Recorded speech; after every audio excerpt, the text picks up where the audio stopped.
Welcome to back Rajani kitchen. So ఇప్పుడు మసాలా అన్నీ కలిపి అయింది కదా, మనం చేపల పులుసు వండుతున్నాం ఫ్రెండ్. ఇప్పుడు ఇది వేసేద్దాం. చింతపండు పుల్ల కొంచెం వేద్దాము, మామిడికాయ లాస్ట్ని వేద్దాం, సరేనా?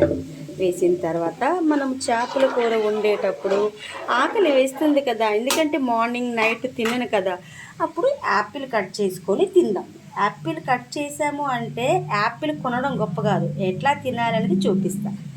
ఇంత కల్లుప్పు వేయాలి, వేసి ఇది ఒక 10 నిమిషాలు కట్ చేసి ఇలా ముక్కలు ఉంచితే కట్ చేసి తినండి, రజనీ బుగ్గలు లెక్క ఉంటాయి.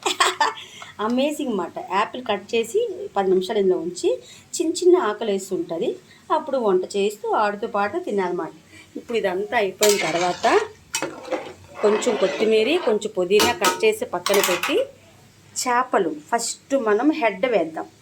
హెడ్ వేసిన తర్వాత ముక్కలు వేద్దాం. అప్పుడు ఇది మరిగిన తర్వాత నేను మళ్ళీ నెక్స్ట్ వీడియో కలుస్తాను. మీకు మార్నింగ్ చెప్పాను కదా, మా నాన్నకి మా నాన్నమ్మకి చాలా యుద్ధం జరిగింది. నేను చిన్నప్పుడు ఏం జరిగిందంటే, నాకు 6 ఇయర్స్ మాట, 6 సంవత్సరాలు. తెలుగులోనే చెప్తాను, నాకు తెలుగు అంటే చాలా ప్రేమ. 6 సంవత్సరాలు అయితే మా నాన్నమ్మ నాకు ఒక్క ముక్క కూడా వేసేది కాదు ఫ్రెండ్. అయితే నాన్న నాకు నాన్నమ్మ చేపలే వేయట్లేదు, నేను తినను పో అన్నదాన్ని. అయితే అది కాదు రజనమ్మ, నన్ను రజనమ్మ అంటారు మా నాన్నగారు.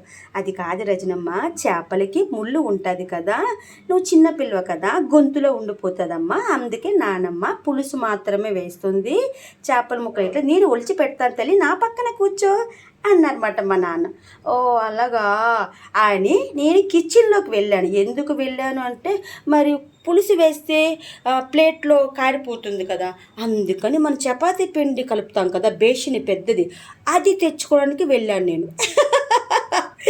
మరి అప్పుడు అందులో పులుసు ఉంటుంది కదా, అన్నం మంచిగా ఇట్లా కలుపుకొని తినొచ్చు కదా అని డైనింగ్ టేబుల్ దగ్గర కూర్చున్న మా అమ్మ, నాన్నమ్మ అందరూ గట్టిగా నవ్వారబ్బా. ఎందుకు నవ్వారు?